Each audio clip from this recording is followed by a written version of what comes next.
అందమైన చర్మ సౌందర్యం మీ సొంతం. Second aqua radiance deep cleansing gel. పరీక్ష మీరు చూస్తున్నట్లయితే మీకు ఆల్రెడీ అర్థమైపోయి ఉంటుంది మాస్క్ మ్యాన్. ఏంటి ఈ మనిషి క్యారెక్టర్ ఏంటి? మనిషి ఏంటి ఇలా ఉన్నాడు? ఎందుకు ఇలా మాట్లాడుతున్నాడు? ఈయన ఇంతేనా? లేకపోతే ఈ స్క్రీన్ కోసం ఇలా యాక్ట్ చేస్తున్నాడా అని చెప్పి చాలా డౌట్లున్నాయి. కొంతమందికి పాజిటివ్ ఉంది, కొంతమందికి నెగిటివ్ ఉంది. ఆ నెగిటివ్ ఏంటి? ఎందుకు నెగిటివ్ అనుకుంటున్నారు? ఇలా అనుకుంటున్నారని లైక్ మీ గురించి ఇలా అనుకుంటున్నారు, ఇలా చేస్తున్నారు. మీరు దానికి ఏం రిప్లై ఇస్తారని ఆయన మాటల్లో తెలుసుకుందామని ఆయన ఈరోజు పిలవడం జరిగింది. ఆయనతో మాట్లాడి మనకి తెలియని విషయాలు తెలుసుకునే ప్రయత్నం అయితే చేద్దాం. హాయ్ బ్రో, ఎలా ఉన్నారు? First class. Thank you. మన interview second class. Nice. That's a good one. Thank you bro. Mask ఎలాంటి టైంలో పెట్టుకుంటావు బ్రో? ఇక్కడ ఒక చిన్న కన్ఫ్యూజన్ అరైజ్ అయింది అందరికి ఒకటే ఆన్సర్. నేను 2 టైప్స్ ఆఫ్ మాస్క్ పెట్టుకుంటా. ఒకటి నోస్ మాస్క్, సర్జికల్ మాస్క్, మనందరికి తెలుసు కదా. ఇది almost more than 10 years back నుంచి, ఆల్మోస్ట్ అప్రాక్సిమేట్గా 12 years అనుకోవచ్చు. మోర్ దెన్ 10 years నుంచి నేను పెట్టుకుంటున్నా. ఓకే, మన చాలా మంది తెలిసింది కరోనా టైం నుంచి. చాలా మంది తెలిసింది కరోనా టైం. మీకు తెలిసినాక నాకు షార్టేజ్ అయిపోయింది మాస్క్. అంటే ఎయిర్ పొల్యూషన్ బేస్ చేసుకుని పెట్టుకునేవాడిని నేను. క్వాలిటీ ఆఫ్ ఎయిర్ బ్రీతింగ్ అని నాకు ఇంట్లో ఎయిర్ ప్యూరిఫైర్స్ ఉన్నాయి. ఇంతకుముందు కూడా చాలా మంది చెప్పడం జరిగింది ఆల్రెడీ. దాని తర్వాత ఈ మాస్క్ వచ్చేప్పటికి ఒక 4-5 months నుంచి, ప్రాబ్లీ ఫ్రమ్ ఉగాది, ఒక కొత్త జర్నీ, కొత్త లైఫ్ స్టార్ట్ చేయడం జరిగింది. నేను, మా వైఫ్, నాలో సగభాగం. స్టార్ట్ చేసినప్పుడు ఫేస్ ఆఫ్ ద ఛానల్ తన అయితే, తెర అనుకున్న రాజమౌళి నేను, తెర ముందున్న రామ్ చరణ్ తను అనుకోండి. అలా అనుకున్నప్పుడు తను కొంత ఉంటుంది కదా కెమెరా ఫియర్. అలా ఉన్నప్పుడు తనకు ఫుల్ స్టార్ట్ కావాలి కాబట్టి ఇక నేను కెమెరా ముందుకి రావాల్సి వచ్చింది తనకి బూస్టప్ ఇవ్వడానికి. అయితే ఫస్ట్ ఈ మాస్క్ జర్నీ రీజన్ చెప్తున్నా. నేను కొన్ని సంవత్సరాల నుంచి డిప్రెషన్లో ఉన్నాను. చాలా మందికి ఆ విషయం తెలిసింది, ఆల్రెడీ వెళ్ళని పెట్టాడు అది. ఈ అజ్ఞాతవాసంలో ఏదైతే ఉన్నాను ఈ పీరియడ్ ఒక 7 years, ఎగ్జాక్ట్ నిజంగా 7-8 years అజ్ఞాతవాసం ఏదైతే ఉందో, ఒక చిన్న ప్రైవేట్ లైఫ్ లీడ్ చేస్తాను. జనంతో డిస్కనెక్ట్ అయిపోయి చాలా వరకు కొన్ని సెట్ ఆఫ్ పీపుల్తోనే ఇంటరాక్ట్ అవుతుంటా. సో నేను I last so much of my glamour. Okay, ఈ 2 రీజన్స్ వల్ల మాస్క్ పెట్టుకుంటున్నాను ఆన్ స్క్రీన్ రావడానికి కారణం. ఇది ఈ mask I talking about this mask. ఈ మాస్క్ చెప్పేస్తాను. ఆ మాస్క్ చెప్పేసా కదా, పొల్యూషన్, మనం ఫుల్లీ పొల్యూటెడ్ పీపుల్ మధ్యలో ఉంటున్నాం, ఎయిర్ పొల్యూషన్, అన్ని పొల్యూషన్స్ ఉన్నాయి కాబట్టి ఆ మాస్క్ అది. ఈ మాస్క్ వచ్చేటప్పుడు స్పెసిఫిక్గా ఆన్ స్క్రీన్కి వచ్చేటప్పుడు రావాలనుకున్నప్పుడు ఇక మా వైఫ్ సరే ఇక తన కోసం నేను ఇంకా చెప్పినట్టు పుష్ ఇవ్వాలనే ఉద్దేశంతో సరే ఇప్పుడు I lost my glamour and I don't want to face public also, అంతే కదా, నేను ఒక షెల్లో ఉన్నా. సో అలాంటప్పుడు ఇంకా సరే ఏం చేద్దాం అనుకున్నప్పుడు నాకు ఒక ఐడియా జనరేట్ అయింది. లెట్ మీ జనం నన్ను నా ఫేస్ చూసి, నా స్కిన్ చూసి జడ్జి చేయకూడదు. నా పర్సనాలిటీ చూసి జడ్జ్ చేయాలి. నా వాయిస్, నా మనస్సు, నా భావం, నా భాష ఏ ప్రభావం చూపించాల ఉద్దేశంతో ఈ మాస్క్ వేసుకుంటూ, అలాగే అట్ ద సేమ్ టైం నేను ఇంతకుముందు కూడా చాలాసార్లు చెప్పాను, షోలో కూడా చెప్పాను, ఇప్పుడు మళ్ళీ చెప్తున్నాను.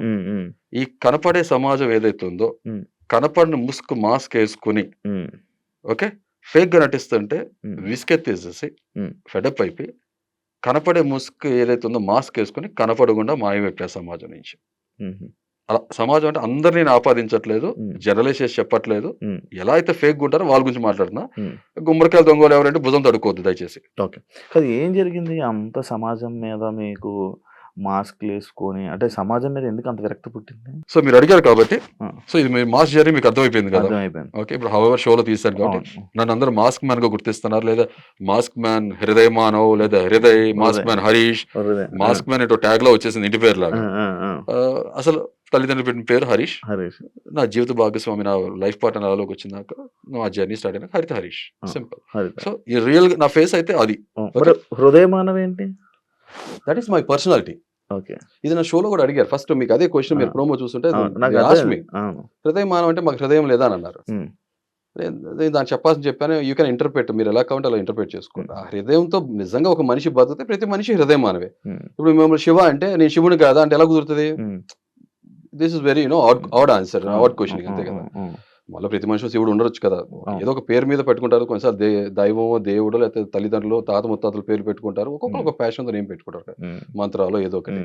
నేను ఈ హృదయ మానవ్ అనే పేరు ఇంతకుముందు కూడా కొంతమంది చెప్పడం జరిగింది.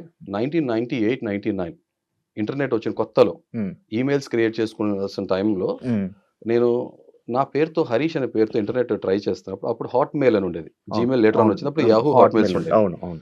నేను ఇంటర్నెట్ క్రియేట్ చేసుకున్నా, నా మెయిల్ ఐడి అని క్రియేట్ చేసుకునే ప్రాసెస్లో హరీష్ అనే పేరుతో మెయిల్స్ లేవు. ఉమ్, ఇంకొకటి ఈ కాంటెక్స్ట్లో నేను ఇంటి పేరు ఉమ్, నేను రెండే నమ్ముతా. ఉమ్, మనిషిని, భారతీయుడు రెండే అంతే. ఉమ్, కులం, మతం, ప్రాంతాన్ని ఈ రెండిట్లు కూడా అతీతంగా ఉంటా. ఉమ్, నేను అసలు ఏమీ నమ్మను కూడా. అదంతా ఉమ్, కూడా షిట్లా ఫీల్ అవుతా అంతే. ఉమ్, ఉమ్, బుర్ర తక్కువ చేసే పనులు. ఉమ్, అలాంటి ఇప్పుడు నేనేం పెట్టుకోవాలి? నా ఇంటి పేరుతో పెట్టుకుని నాకు ఇష్టం లేదు. ఉమ్, అన్నప్పుడు నా పర్సనాలిటీ చిన్నప్పటి నుంచి మన పర్సనాలిటీ ఏంటని మనం ఆలోచించుకుంటే మనకు అర్థమవుతుంది కదా! ఉమ్, సో, అప్పుడు నాకు మదిలో మెదిలిన ఆలోచన ఫస్ట్ హృదయం ఉన్న మానవుడు, హృదయ మానవ్ ఉమ్, అని నా లైఫ్, నా పర్సనాలిటీకి నా నేమ్ అది అలా స్టార్ట్ అయింది. అచ్చా. అది పెన్ నేమ్ అనుకోవచ్చు, ఉమ్, లేదా నా సోల్ నేమ్ అనుకోవచ్చు. ఓకే. ఇక స్కిన్ నేమ్ అంటారా? పేరెంట్స్ పెట్టే పేరు అందరికి పేరు ఉంటుంది కాబట్టి హరీష్. కాదు, నీ హాట్ మెయిల్ అప్పుడు క్రియేట్ చేసావు కదా, ఉమ్. అది ఉందా ఇంకా మేనేజ్ అవుతుందా? అంటే ఇప్పుడు మేనేజ్ హాట్ మెయిల్ వాడట్లే కదా. వాడట్లే. యాహూ ఉంది. ఓకే. మీరు ఎప్పుడైనా ఆ హాట్ మెయిల్‌ని ఐడీని మీరు ఎప్పుడు క్రియేట్ చేసారో ఆ స్క్రీన్ షాట్ తీసి ఎవరికైనా పెట్టగలరా? అంటే ఇప్పుడు చాలా కాలం అయిపోయింది. హాట్ మెయిల్ యాక్టివ్‌గా ఉందో లేదో కూడా నాకు తెలీదు. హ్మ్. హ్మ్. బట్ నార్మల్‌గా ఓపెన్ చేసి ఓపెన్ అవుతది జీమెయిల్ అనుకో. కూడా చాలా ఇయర్స్ అయిపోయింది కదా. అవునవును. జీమెయిల్ ఆల్రెడీ జీమెయిల్ ఉంది. ఉంది. నాకు అందరితో అంటే జీమెయిల్ క్రియేట్ చేసి almost 15 years, more than 15 years అవునవును, అయిపోయింది. అవును, అది కాబట్టి యూ కెన్ హావ్ ఇప్పుడు మీరు hridaymanov@gmail.com కొడితే నాకే వస్తది. అవును. నా బ్యాంక్స్‌కి, మెయిల్ ఐడీ ఎప్పుడు లోన్స్‌కి క్రియేట్ అన్నిట్లికి చేసారు? కూడా నాకే వచ్చేస్తది. ఓకే. మెయిల్ ఐడీ ఎప్పుడు క్రియేట్ చేసారు? 1998, 99. ఓకే. అప్పుడే ఇది దాని పేరు కూడా సేమేనా? సేమ్ హృదయమానవ్.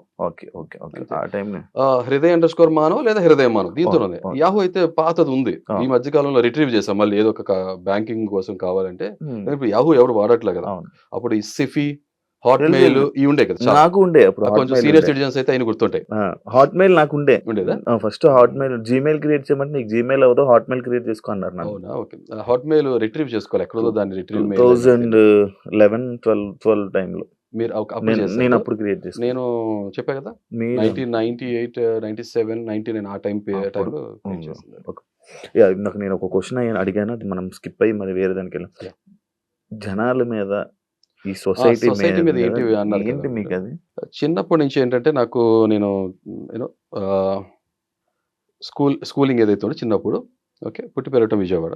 బట్ ఒక ప్రాంతాన్ని నేను ఆపాదించదు దయచేసి. ఓకే నేను చెప్పేసాను క్లియర్గా. ఇప్పుడు అంటే హైదరాబాద్ సెటిల్ అయ్యాను. నేను ఆల్ అక్రాస్ ఇండియా తిరగడం జరిగింది. చాలా ప్రాంతాల్లో నేను వెళ్ళి వర్క్స్ చేయడం జరిగింది. అయితే నేను స్కూల్లో అయిపోగానే రోడ్ అవతల ఏదైతే మన గ్రౌండ్ ఉంటుందో గ్రౌండ్లో కూర్చుని ఆటలాడుతుంటే చూస్తుండే చిన్నపిల్లలు, చాలా చిన్నప్పుడు, like 3rd, 4th standard I think. మా పేరెంట్స్ వచ్చి ఎత్తుకుని నేను అక్కడి నుంచి తీసుకుని వెళ్ళేవాళ్ళు. అలా స్పోర్ట్స్ మీద చాలా ప్యాషన్తో పిచ్చితో పెరిగినవాడిని నేను. పైకి ఎదిగే కొద్దీ స్పోర్ట్స్ దగ్గర ఆ రంగంలో నేను కాలేజ్ ఏజ్కి వచ్చి ఆటోమేటిక్ మామూలుగా మనం గల్లీ ప్లేయర్స్ మనం ఆడతాం కదా, నార్మల్ రా టాలెంట్ చాలా బాగా ఆడేవాడిని. అలా ఎక్సెల్ అవుతున్నా, ప్రోగ్రెస్ అవుతున్నాను. ఆ డ్రీమ్స్ ఏదైతే ఉన్నాయో ఆ డ్రీమ్స్ అచీవ్ చేసుకోలేకపోవడం కారణం ఆర్థిక పరిస్థితులు మన అందరికీ ఉంటాయి కదా. మిడిల్ క్లాస్ ఫ్యామిలీ అంటే మనం అంటే చాలా మంది పేరెంట్స్కి ఉంటుంది అంటే నాన్న ఆటలు తిండి పెట్టవు, అంటే ఆటలు కూడా ప్రొఫెషన్గా తీసుకోవచ్చు, ఒక ప్యాషన్ లాగా లైఫ్లో కెరీర్లో తీసుకోవచ్చు అనేది చాలా మంది కూడా. అది ఆర్థిక పరిస్థితులు కూడా దాన్ని మ్యాటర్ చేస్తాయి కాబట్టి నా డ్రీమ్గానే ఉంచేస్తాను, దాన్ని ఎక్సెల్ అవ్వలేకపోయాను. బట్ ఆ స్పోర్ట్స్లో నేను ఆడపోవటానికి కారణం, వెళ్ళపోవటానికి కారణం కూడా రాజకీయాలు. ఇప్పుడు క్రికెట్ చాలా రా టాలెంట్ ఉన్న వాళ్ళు ఎంతోమంది ఉంటారు గలీలో, బట్ ఎంతమందికి అవకాశం దొరుకుతుంది మెయిన్ ఇంటర్నేషనల్ లెవెల్ రిప్రజెంట్ చేయడానికి.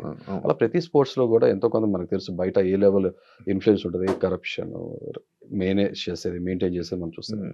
సో డ్రీమ్స్ కోసం వచ్చింది. దాని తర్వాత జాబ్లోకి వెళ్ళినాక మనకు ఒక ఎక్స్పీరియన్స్ రావడం మొదలు పెడుతుంది. ఇంకొకటి ఇక్కడ ఏంటంటే నేను విజయవాడలో పుట్టి పెరిగాను కాబట్టి అక్కడ క్యాస్ట్ సిస్టమ్ అనేది చాలా స్ట్రాంగ్ ప్రిడామినెంట్గా ప్రివేల్ అవుతుంది. మీకు నాలెడ్జ్ ఉన్న వాళ్ళు తెలుస్తుంది.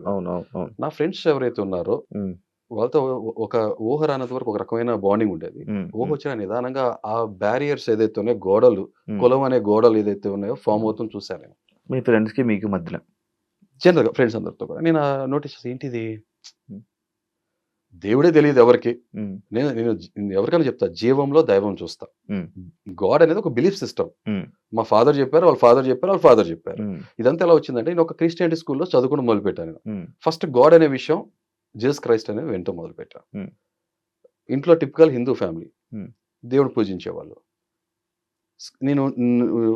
మేము ఉంటున్న రెంట్ ఉన్న హౌస్ ఏదైతే ఉందో ముస్లిమ్స్ ఉండేవాళ్ళు బాగా. సో ఇప్పుడు 3 రిలీజన్స్ నా మైండ్లోకి వెళ్తున్నప్పుడు క్వశ్చన్ మార్క్ స్టార్ట్ అవుతుంది ఆబ్వియస్గా. Who is the most powerful, who is what అనే ఒక క్వశ్చన్ మార్క్. అక్కడి నుంచి ఆ రీజనింగ్. మీకు ఎందుకు పవర్ఫుల్, ఎవరు పవర్ఫుల్ అయితే మీకేంటి? మీకేం రావు కదా, లాభాలు ఏమి ఉండవు కదా. ఇక్కడ కాంట్రడిక్షన్ ఎందుకు? ఒకలే దేవుడు అంటున్నారు కదా, అన్నప్పుడు ఎంతమంది పేర్లు చెప్తున్నారు? ఇప్పుడు మీలాంటి మనిషి యాక్చువల్లీ దేవుడిని నమ్మకూడదు. అది చెప్తున్నా కదా, నాకు ఒకటి చెప్పినప్పుడు అది కరెక్టా కాదని తెలుసుకోవాల్సిన బాధ్యత నాకు ఉంటుంది కదా. ఏం తెలుసుకున్నారు, ఎవరు పవర్ఫుల్ నేను చెప్తున్నా కదా, అసలు ఆన్సర్స్ దొరకలే కదా, ఎవరికి దగ్గర ఆన్సర్స్ లేవు, బిలీఫ్ సిస్టమ్ అని చెప్తున్నాను కదా. ఇప్పుడు దేని మీద మనకి ఎప్పుడు ఆన్సర్ దొరకదు. ఇప్పుడు మనిషి, ఇప్పుడు మీరున్నారు, మీరేంటి అని అంటే మీరేంటి అని మీ గురించి చెప్పుకుంటారు, కానీ మీరేంటి అని పక్కకి అర్థం కాదు, క్వశ్చన్ మార్కే. కరెక్ట్. అంటే దేని గురించి మనకి ఏది ఎప్పుడు తెలియదు. బట్ నేను అనేవాడిని ఉన్నాను కదా, ఎగ్జిస్ట్ అవుతున్నాను కదా. You can sense me, touch me, feel me, okay, you can experience me. Blind గా ఇది ఉందంటే ఇది ఉందని నమ్మను నేను. I'm not a blind believer. Two sets of people, intelligence and idiots. Someone who uses this brain, I categorize them as intelligence. Use చేయకుండా blind గా వెళ్ళే వాళ్ళు వాళ్ళ విచక్షణ వదిలేస్తారు. అంటే దీనికి ఎక్కడో క్రిటిసైజ్ చేయను నేను. I believe in something. మనకు తెలియంది ఏదో ఉంది, ఒకవేళ మిగతా వాళ్ళంతా దాన్ని గాడ్ అని పెట్టుకుంటే ఫైన్, దానికి స్టిక్ అయ్యి ఒకదానికుంటే బాగుంటుంది. సో ఇక్కడ అదే చెప్పట్ల, మతమే మానవత్వానికి అడ్డు వస్తుంది. ఇప్పుడు మీరు ఏ మతాన్ని నమ్మరు? చెప్తున్నా మానవత్వాన్ని నమ్ముతా. మానవత్వం నమ్ముతారు అంతే. హృదయ మానవులు మానవత్వం అలా ఇంటర్ప్రిట్ చేసుకుంటే బాగానే ఉంటుంది. ఓకే, అంటే మీరు ఏ దేవుని నమ్మరు, దేన్ని పూజించరు, ఏం చేయరు? మీలో దేవుడు ఉందని నమ్ముతాను. నాలో దేవుడు ఉందని. ప్రతి మనిషి. మీరు ఏ గుడికి వెళ్ళరా? గుళ్ళు అంటే ఎప్పుడైనా ఫోర్స్ చేసినప్పుడు వెళ్తాను. వెళ్ళినా కూడా లోపల నేను ఎవరన్నా ముక్కమంటే ఏమంటానంటే, నిజంగా నువ్వు దేవుడు అయితే, పవర్ఫుల్ అయితే, బయట బాధలు కష్టాలు లేకుండా మనుషులందరూ చూడమని అంట. చాలా సింపుల్ లాజిక్. అది అవలా కదా. అవును. పెళ్లి ఎక్కడ చేసుకున్నారు? బయట చేసుకున్నారు? పూజలు మంత్రాలు? ఇది అక్కడ పాయింట్ చెప్పాలి ఏంటంటే, పెళ్లి మాది లవ్ కమ్ అరేంజ్ మ్యారేజ్. అంటే arrange come love, love come arrange marriage ఏదైనా అనుకోవచ్చు. ముందు వెనక అటు ఇటు ఏదైనా ప్రేమ ఒకటి అటు ఇటు. ప్రేమ అయితే కామన్, మ్యారేజ్ అనేది పర్మనెంట్. సో నేను ఒక చోట ట్యూషన్స్ చదువుకునేవాడిని. ఎప్పుడు ఆ గుళ్ళోంచి ఈ రోడ్ నుంచి ఆ రోడ్లోకి వెళ్తాను షార్ట్ కట్. నేను ఎప్పుడు ఊహించాల లైఫ్ లో నేను ఆ గుళ్ళో పెళ్లి చేసుకున్నాను. భగవ మండే ఎండాకాలంలో ఇంకా మాకు ఎక్కడ దొరకపోయేప్పుడు లాస్ట్ మినిట్ లో ఆ గుళ్ళో పెళ్లి చేసుకోవాలి. నీడ కావాలనా? గుడికి ఒక గోపురం మండపం కావాలి కదా, అది ఆ గుళ్ళో జరగడం జరిగింది. ఇంకా నేను అలా చెప్పాలంటే రిలీజియస్ ఆ దేవుడి సన్నిధిలో జరిగింది చెప్పాలి. దేవుడి సన్నిధిలో అదే ఇప్పుడు గుళ్ళో జరిగింది. నార్మల్ దేవుడు ఉన్నాడని చెప్పినా తెలియదు అని చెప్తున్నా. సింపుల్. నాకు ఆన్సర్స్ దొరకలే, ట్రై చేస్తున్నా, ఇప్పుడు ఇంకా ట్రై చేస్తున్నా. ఈ జీవితకాలం సరిపోదు ఎవరికి కూడా. అంటే కొంతమంది మనుషులు మీలాగా మాట్లాడే మనుషులు, మీలాగా ఇలా మాట్లాడే మనుషులు కొంతమంది ఏం చేస్తారంటే రిజిస్టర్ మ్యారేజ్ చేసుకొని, అది గుళ్ళు అది ఎక్కడా చేసుకోరు పెళ్లి. రిజిస్టర్ మ్యారేజ్ 2 గంటలు. మా ఫాదర్ అదే అడిగా, డాడీ రిజిస్టర్ మ్యారేజ్ చేసేసి ఎంత వద్దనన్నా. లేదు నాన్న ఇదన్నా నన్ను చేయి నువ్వు, ఓకే తల్లిదండ్రులుగా మేము ఏం చేస్తాం అది చేయనివ్వు అని చెప్పన్నారు. బ్రో మీరు ఏం జాబ్ చేస్తుంటారు? ఆకలితో ఉన్నప్పుడు ఇదే తింటాననే లేకుండా, పర్టికులర్ గా లేకుండా, అంటే నాకు ఒక రకమైన పర్సనాలిటీ ఉంది. లైఫ్ లో ఏది వస్తే అది చేసాం. ప్రతి దాంట్లో కూడా ఇక్కడ సాటిస్ఫాక్షన్ ఉందా లేదా అని చేసుకుంటే, ట్యూషన్స్ చెప్పాను, డోర్ టు డోర్ మార్కెటింగ్ చేసి వాచెస్ సేల్ చేసా, సాటిస్ఫాక్షన్ లేదు. ఫ్రీగా ట్యూషన్స్ చెప్పాను, డబ్బులు ట్యూషన్స్ చెప్పాను, తర్వాత స్కూల్లో జాబ్ చేశాను, హోమ్ ట్యూషన్స్ చెప్పాను. అప్పుడు పరిస్థితులు అలాంటివి. సో చేసా కంటిన్యూస్ గా. ఒక వర్స్టైల్ పర్సన్ అనుకోవచ్చు. Banking, telecom, retail, finance, pharma అన్ని రంగాల్లో చేతులు పెట్టా, అన్ని తెలుసుకున్నాను. వీటిలో ఎక్కడ కూడా నాకు ఈ సాటిస్ఫాక్షన్ కలగలేదు. ఇవాళ రేపు చాలా మంది మనం ఎవరైనా మీకు జాబ్ సాటిస్ఫాక్షన్ ఉందంటే లేదనే చెప్తారు. ఎందుకంటే మన డ్రీమ్ బతుకు లైఫ్ లీడ్ చేయట్లేదు కదా, మనం కోరుకున్న లైఫ్ మనకు వచ్చింది అందిపుచ్చుకుని దాంట్లో సర్వైవ్ అవుతున్నాం, అంతే కదా. అంతే సింపుల్. దాని తర్వాత మ్యారేజ్. ఇప్పుడు ఏం జాబ్ చేయట్లేదు అసలు. ఈ జాబ్ అయిపోయింది కదా, దాని తర్వాత నేను అదే చెప్తున్నాను, మ్యారేజ్, దాని ఒక సినిమాలో కిక్ కావాలి లైఫ్ లో అన్నట్టు సజావు నడుస్తుంది అనుకుంటే నిజంగా కావాల్సిన కిక్ వచ్చింది. ఆ రణవాసంలోకి వెళ్ళిపోయాం ఒక 7 years. మా వైఫ్ వాళ్ళ పేరెంట్స్ తో మేము టచ్ లో లేము, మా పేరెంట్స్ కూడా చాలా మినిమం టచ్, ఎక్కువ టచ్ లో లేము. అంటే పెద్ద సమక్షంలో పెళ్లి చేసుకున్నా కూడా ఉంటాయి కొన్ని మనస్పర్ధలు, డిఫరెన్స్ ఆఫ్ ఒపీనియన్స్ వస్తుంటాయి. కాబట్టి నేను మాటకి పట్టింపు ఎక్కువ ఉంటుంది. చాలా ఒక మాట అన్నాక ఆ మాటకి స్టిక్ ఆన్ లేకపోతే నేను చాలా డబ్బులు ఎలా అది చెప్పట్లా. దాని తర్వాత ఇంకా ఈ సంపాదించిన అమౌంట్ అది ఇది కూస్తా అదే చెప్తున్నా కదా. దాని తర్వాత బిజినెస్ లో రావడం జరిగింది. ఒక ఎంటర్ప్రెన్యూర్ గా ఫర్నిచర్ ఇండస్ట్రీలో నేను ఆ సెక్టర్ ఏదైతే ఉందో మ్యానుఫ్యాక్చరింగ్, ఫ్యాబ్రికేషన్ సైడ్ నేను వర్క్ చేయడం జరిగింది. ఎంటర్ప్రెన్యూర్ గా కొంతమందికి మన లైఫ్ ఇవ్వాలనుకున్నాం, అన్నట్టు లైఫ్ ఇవ్వడం జరిగింది. I was very happy with that life. Okay, సజావు నడుస్తుంది. బట్ దాంట్లో కూడా కొన్ని కంప్లైంట్స్ ఉన్నాయి. బట్ ఓకే, ఆల్రెడీ వేరే దగ్గర డిస్కస్ చేస్తాం కాబట్టి రిపీట్ చేయడం నాకు ఇష్టం లేదు. అంతే. మీరు స్టార్టింగ్ లో నేను ఒక మాస్క్ ఎందుకు పెట్టుకున్నారు అని అనగానే ఒక క్లారిటీ ఇచ్చారు కదా, దాంట్లో ఒక పాయింట్ అడుగుతా. మీ స్కిన్ ని జడ్జ్ చేస్తారని చెప్పి మిమ్మల్ని, అంతే కదా, ఒక రీజన్ అయితే సొసైటీతో నాకున్న కంప్లైంట్ వల్ల సొసైటీని ఫేస్ చేయడం ఇష్టం లేక నేను మాస్క్ పెట్టుకుంటారు. ఇప్పుడు మీరు వర్క్ స్పేసెస్‌లో గాని, బయట తిరుగుతున్నప్పుడు గూడా మీరు మాస్క్ అని ఉంటది. అంటే మీ వర్క్ స్పేస్‌లో నేను చెప్తాను. ఇప్పుడు అంటే ఫర్నిచర్ ఫ్యాబ్రికేషన్ దాంట్లో ఉన్నప్పుడు కూడా నేను బయట వర్క్ చేసేప్పుడు ఆ నోస్ మాస్క్ ఏదైతే సర్జికల్ ఉందో I used to wear. Most of the time I used to wear that mask. ఎప్పుడైనా అంటే అది కూడా సఫోకేటింగ్ ఉంటది కదా! కంటిన్యూస్‌గా మరీ ఎక్కువ పెట్టుకోండి. We cannot carry all the time. ఇప్పుడు నేను మీతో మాట్లాడుతున్నానా? ఈ 2.5 పార్టికల్ మ్యాటర్ ఎగురుతున్నాయి డర్ట్. అంటే మీకు ఈ సబ్జెక్ట్ తెలుసో లేదో నాకు తెలీదు యాక్చువల్లీ. అవునవును. ఉంటది. Particle matter. So it is I can notice that, sense that. నాకు కనిపిస్తుంది. నాకు కూడా కనబడుతుంది కదా! కనబడుతుంది. అదొక హెల్త్ రిలేటెడ్ ఏదైతే ఎయిర్ క్వాలిటీ ఆఫ్ ఎయిర్ అనే సబ్జెక్ట్ లోకి వస్తుంది. It is disturbing. ఓకే, నేను అందుకనే మాస్క్ నేను వర్క్ ఎన్విరాన్మెంట్ కూడా వేసుకునేవాడిని. మరి ఇప్పుడు బిగ్ బాస్కి వెళ్తారు, మిమ్మల్ని చాలా మంది చూస్తారు, మాస్క్ అలౌడ్ ఉండదు హౌస్ లోపల, మరి ఎలా? నేను అదే చూసాక ఆల్రెడీ అగ్ని పరీక్షలో మాస్క్ తీసేసి వచ్చింది కదా, మరి వచ్చింది కదా. చెప్పా కదా బిగ్ బాస్ కోసం. ఫస్ట్ నేను వెళ్ళేది బిగ్ బాస్ కోసం, సెకండరీ కామన్ మ్యాన్ రిప్రజెంట్ చేస్తూ వెళ్ళే ట్రూ కామన్ మ్యాన్, నికార్సైన నిజమైన సామాన్యుని. ఎందుకు నేను ఈ వర్డ్ యూస్ చేస్తున్నాను మీరు ఒకరు అడిగితే you fire the question, I give an answer, very very appropriate answer. Actually మీరు సామాన్యుడిని, నేను ఇలానే ఉంటాను, నా మైండ్ సెట్ ఎంత, నా మాటలు ఎంత, నా బిహేవియర్ ఎంత అంటున్నారు. కానీ మీరు మాట్లాడుతున్నప్పుడు కానీ, మిమ్మల్ని మీరు రిప్రజెంట్ చేసుకుంటున్నప్పుడు కానీ, ఈయన ఏదో కావాలని చేస్తున్నాడేమో అని ఒక యాంగిల్లో కొంతమంది ఉన్నారు. ఒక యాంగిల్లో అంటే ఏదో ఇంట్రెస్టింగ్ క్యారెక్టర్లా ఉన్నాడు. అంటే మీరు క్రియేట్ చేయాలనుకుంటున్న ఇంట్రెస్టింగ్ క్యారెక్టర్ని జనాలు కనెక్ట్ అయ్యారు కొంతమంది. కొంతమంది మాత్రం ఇరిటేటింగ్ గా ఫీల్ అవుతున్నారు. ఇప్పుడు జనం ఎలా ఆలోచిస్తారని ఒక చిన్న ఉదాహరణ చెప్తా. పెన్ తీసుకుని ఇక్కడ 6 రాసుకుంటా, ఇది నాకు 6, ఇది మీకు 9, ఏది రైట్ రాంగ్ అంటే ఏం చెప్తాం మనం శివ? అది చూడడానికి బాగుంటది, మాట్లాడే కాదు, వాస్తవం చెప్తున్నా. ప్రతి మనిషి బ్రెయిన్ తనకు అనుకూలంగా చెప్తుంది, అవునా? ఇప్పుడు ఆ నీళ్ళలో దిగినవాడికి చలి తెలుస్తుంది, ఒడ్డు మీద ఉన్నవాడు చెప్పలేడు. నీళ్ళలో ఉన్నాడు వణుకుతుంటే ఈ డ్రామా చేస్తానని చెప్పేవాళ్ళు కూడా ఉంటారు, లోకల్ కాకులు రకరకాల చాలా వాగుతారు. Sorry to use this language, చాలా మాటలు మాట్లాడుతుంటారు.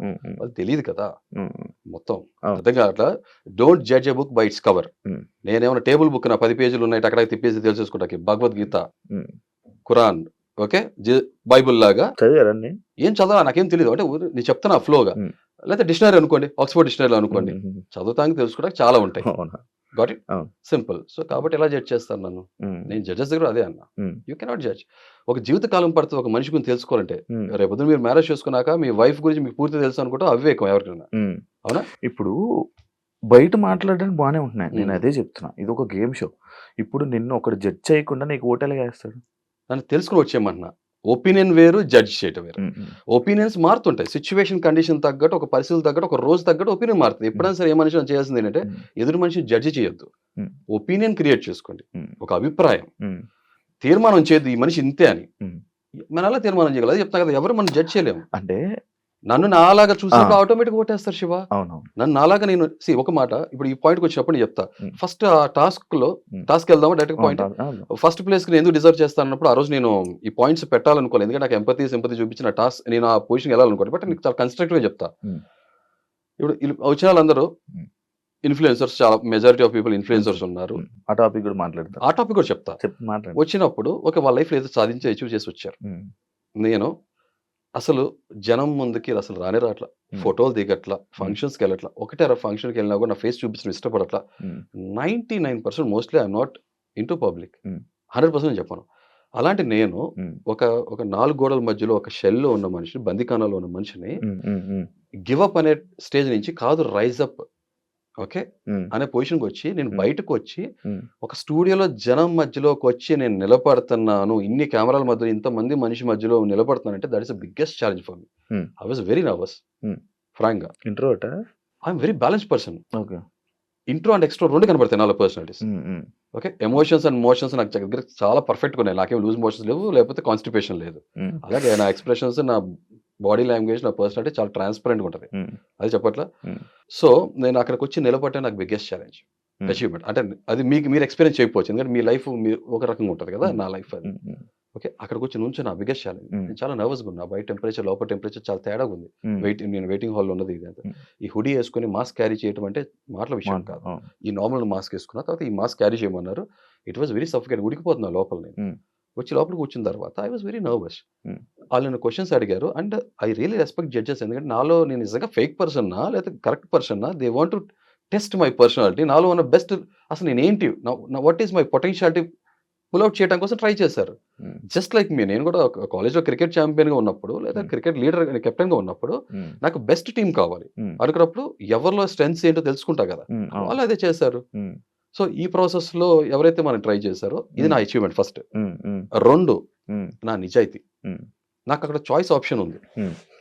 ఇప్పుడు కోపం నా నిజాయితీగా ఉన్నదో చెప్పా, అంటే పెరిగిన వాతావరణం నా బాల్యం అంతా కూడా అలా ఉంది కాబట్టి సమాజం ఇది చెప్పా కదా, కొంచెం నాకు ఈ పేట్రియట్ భావాలు, సమాజం, సొసైటీ అన్ని కన్సర్న్స్ ఎక్కువ ఉంటాయి. అవన్నీ కూడా మీకు డీటెయిల్ కాబట్టి మీకు లెంత్ అవుతుంది చెప్పేస్తా, బట్ అది కూడా మాట్లాడుకుంటాం. సో అలాంటి వ్యక్తిత్వం ఉన్న మనిషిని నేను, కోపం సహజంగా ఎక్కువ ఉంటుంది కాబట్టి. మీరు ఎవరైనా రీసెంట్ గా చేసుకున్నారా రీసెంట్ పాస్ట్ లో అడిగారు. మీ వైఫ్ నో అది అసలు మీకు టెలికాస్ట్ అవ్వాల. రీసెంట్ పాస్ట్ లో ఎవరైనా రీసెంట్ గా ఎవరు మీరు చేసుకున్నారంటే నాకు గుర్తులేదండి, ఈ మధ్యకాలంలో ఎవరు చేసుకోవట్లా, చేతులు వెనక కట్టుకుని ఉంచుంటున్నానని చెప్పాను. ఓకే, కోపం వస్తే ఏం చేస్తారు? కోపం రివీల్ చేస్తా, ఫేక్ ఉండు కదా, కోపం వస్తే కోపం రివీల్ చేస్తా. దాని తర్వాత ఓకే ఎవరు మీరు చేసుకున్నారు, కోపం వస్తే కొడతారా అంటే కొడతా. ఏ కాంటెక్స్ట్ లో కొడతా, కోపం యొక్క సివియారిటీ ఎంత, ఇంటెన్సిటీ ఎంత అడిగితే నేను కరెక్ట్గా రైట్ క్వశ్చనింగ్ పెట్టుంటే నేను చెప్పేవాడిని. సరే టైం ఫ్రేమో లేకపోతే వాళ్ళకి ఆ టైంలో స్పాంటేనిటీగా ఆలోచన వచ్చిందో వాళ్ళు ఆ క్వశ్చన్ చేస్తారు. తర్వాత ఎప్పుడైనా మీ వైఫ్ మీద చేసుకున్నారా ఎప్పుడన్నా చేయెత్తారా సంథింగ్ లైక్ దట్ అడిగారు కదా. ఇప్పుడు నాకు 2 ఆప్షన్స్ ఉన్నాయి శివ, మీరు ఆలోచించండి. నేను శుద్ధపూసని, శ్రీరామచంద్రుడిని నేను చేసుకోవాలా, అబ్బో నేను మన్మధుడిని అని చెప్పి ఏదో పోర్ట్రే చేసి బ్లఫ్ చేసి షోలో ఆపర్చునిటీ తీసుకుని లైఫ్ లో కెరియర్ లో సక్సీడ్ అవునా, లేకపోతే నిజాయితీగా ఉన్నా? ఎందుకంటే నేను ఆ షోకి వెళ్ళేది, నేనేమన్నా లాస్ట్ 3 seasons ఎందుకు నచ్చలేదంటే ఈ sympathy cards, victim cards, okay community cards, language, ప్రాంతం ఇలాంటి కార్డ్స్ ఆడి తెలుసు కదా ఏం చేశారు. సో దాన్ని పడుకోబెట్టి నాకు ఇష్టం లేదు. ఈసారి నాకు నాలాగా అదే చెప్తున్నా కదా, సామాన్యుడు కాదు ఈసారి వచ్చేవాడు అసామాన్యుడు, కామన్ మ్యాన్ గానే వెళ్తా. షో అయిపోయేటప్పటికి come on man what a journey, ఇది కదరా కంటెస్టెంట్ అన్నట్టు ఉండాలని నేను ఆ కమిట్మెంట్ ఉన్నవాడిని. నేను నిజాయితీగా మాట్లాడా, చేసుకో ఎస్ అన్న, కొట్టారంటే కొట్టానన్న. ఇప్పుడు నా నెక్స్ట్ క్వశ్చన్ అలాంటి ఏమి ఫ్రేమ్ అప్ అవలా. సరే ఓకే, ఐ రెస్పెక్ట్ దట్. వెంటనే ఆటోమేటిక్గా బిందుమాధవి గారు నిజంగానే మెచ్చుకుంటా, రెస్పెక్ట్ చేస్తా. నన్ను ఎవరైనా డిస్రెస్పెక్ట్ మీరు కాకుండా నువ్వు అని పిలిస్తే నాకు 2 కారణాలు. నువ్వు అయ్యి నాకన్నా వయసు చాలా పెద్దలు అయి ఉండాలి, లేదా చాలా క్లోజ్ ఫ్రెండ్షిప్ అని అయి ఉండాలి. అర్థం కదా, నాతో ఎవరైనా మాట్లాడేటప్పుడు గౌరవంగా మాట్లాడాలి, లేదంటే అభిమానంగా మాట్లాడాలి. ఈ 2 కాంటెక్స్ట్ లో నాకు పర్లేదు. అలా కాకుండా డిస్రెస్పెక్ట్ఫుల్ గా హ్యూమిలేట్ చేసేటట్టు, బుల్లింగ్ చేసేటట్టు ఇలా యాటిట్యూడ్ చూపిస్తే మాత్రం కుదరదు. సింపుల్ లైఫ్, మన సెల్ఫ్ రెస్పెక్ట్ అంటాం కదా, గివ్ రెస్పెక్ట్, టేక్ రెస్పెక్ట్. మీ మర్యాద మీ చేతుల్లో ఉంటుంది. మీరు నాతో ఎలా మాట్లాడితే మీకు ఎలా వస్తుంది. మీకు ఎలా వస్తుంది అంటే కాన్కేవ్ కాన్వెక్స్ లెన్స్ లాగా వస్తుంది, భూతద్దం లాగా వస్తుంది మీకు, అంతే సింపుల్. సో నాతో అలా మాట్లాడారు, ఆబ్వియస్ గా మీరు చూస్తుంటే రెస్పాండ్ అయ్యాను, అయిపోయింది. సో ఇప్పుడు నాకు ఇది 2వ రీజన్. ఇప్పుడు ఇక్కడ బయట జనం నన్ను చాలా బాగా జడ్జ్ చేస్తున్నారు, ఏదో వైఫ్ బీటర్ అన్నట్టు పోర్ట్రే చేస్తున్నారు. వైఫ్ బీటర్ ఏదైనా గుళ్ళో గంట, పొద్దున సాయంత్రం టంగ్ టంగ్ టంగ్ టంగ్ కొట్టడానికి, స్కూల్లో గంట, పొద్దున కింద పైన కొట్టేసేయడానికి. అవతల మనుషులు కదా, చదువుకున్న వాళ్ళు కదా, ప్రేమించినా కూడా నన్ను పెళ్లి చేసుకున్న అమ్మాయి లేదా మా ఇద్దరు పెళ్లి చేసుకున్నప్పుడు తర్వాత రేపు పొద్దున ఎనీ పాయింట్ ఆఫ్ టైం తను వెళ్ళిపోద్ది కదా. నాతో ఎందుకు ఉండాలి? 20 సంవత్సరాలు మా పరిచయం, ఇప్పుడు 2005 మా ఫస్ట్ పరిచయం. ఎందుకు నాతో ఉండాలి? చిన్న కామన్ సెన్స్ తో అందరికి అర్థమైపోవాలి. తను ఒక పాపం దెబ్బతిన్న మనిషి శారీరకంగా మానసికంగా బాధపడి ఉంటుంది. కొట్టినవాడు ఆడవాళ్ళు కళ్ళము నీళ్లు పెట్టి ప్రదర్శించి వాళ్ళ ఎమోషన్ చూపిస్తారు. చాలా మంది మగాళ్ళు బాధపడతారు, బయటికి చూపించారు అంతే. నేను ఎన్ని నా దృష్టిలో ఎంత దిగజారిపోయి ఉంటాను, నేను ఎన్నిసార్లు నేను తిట్టుకుని ఉంటాను, ఏంటిలా అని. మరి అది కనపడదు కదా. అయినా ఇంకో విషయం, మొగుడు పిల్లల మధ్యలో ఎవరు రాకూడదు, గాలే రాకూడదు, 3వ వ్యక్తి లేకపోతే షో ఫార్మాట్ వచ్చింది. బట్ నేను నిజాయితీగా ఉండాలి కాబట్టి నా కన్విక్షన్, నా నిబద్ధత క్లియర్ గా నేను ఎంత ముక్కుసూటి కూడా తెలియజేస్తాను. చాలా మంది బయట జడ్జ్ చేస్తున్నారు. ఇప్పుడు 2 సెట్ ఆఫ్ పీపుల్ ఉన్నారు. ఇప్పుడు నాకు సింపతి విక్టిమ్ కార్డు అని చెప్పాను కదా, అందుకనే నేను గుడి చేయించినప్పుడు కూడా మీరు ఎవరి దగ్గర సింపతి ఏమైనా కోరుకోవాలి, ఆ పాయింట్ ఎత్తి అసలు నేను మాట్లాడాల. ఓకే, అది కానీ ఇప్పుడు వచ్చింది కాబట్టి కాంటెక్స్ట్ చెప్పేస్తాను చాలా constructive, why I deserve first place అనేది షోస్ కన్ఫైన్ అయ్యి చెప్తా. సో మా మిస్సెస్ నన్ను ఒక మాట అడిగింది, కన్నా ఇంటికి వచ్చిన తర్వాత కన్నీటితో స్వాగతం పలికింది. ఏంటిదని, ఇది గుండు విషయం. దానికి ముందు నేను ఈ విషయం చెప్పా, కన్నా ఇలా వచ్చింది, ఇలా జరిగింది, ఇలా ఇవాళ ఇలా అన్నాను అన్నప్పుడు ఒకటే మాట ఉంది, 4 గోడల మధ్యలో జరిగిన విషయం ప్రపంచానికి తెలియజేయాల్సిన అవసరం ఏంటి?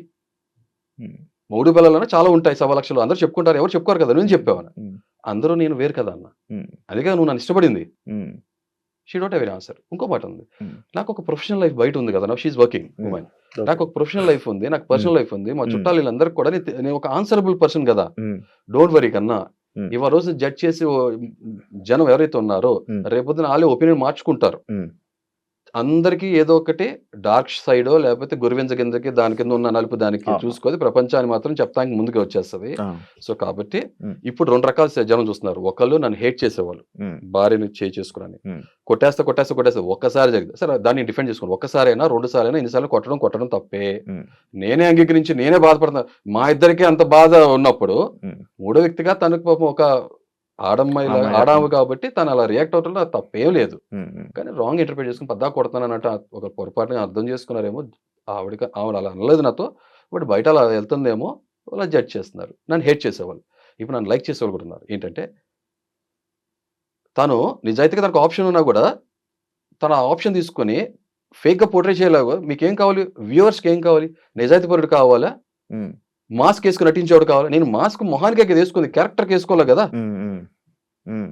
నిజాయితీగా ఉండమని అడుగుతారు, నిజం చెప్తే డైజెస్ట్ చేసుకోలేరు. ఇంకేం కావాలి మీకు, మీకు నచ్చేట్టు ఉండాలి. అందుకే అన్నా నేను కూల్ డ్రింక్ లాంటి కాదు, కషాయం లాంటి. మింగుడు పట్టడానికి చాలా కష్టంగా ఉంటుంది, కానీ ఆరోగ్యానికి చాలా మంచిది. సింపుల్ విషయం అంతే. సో మా వైఫ్ నేను అన్న డోంట్ వరీ కన్నా, సొసైటీ ఆ పర్సెప్షన్ మార్చుకుంటుందని. సో నిజాయితీగా మాట్లాడానని చెప్పి ఇష్టపడేవారు కూడా చాలా మంది ఉన్నారు. It's mixed opinion. అయిపోయింది, దట్స్ ఇట్. Next point.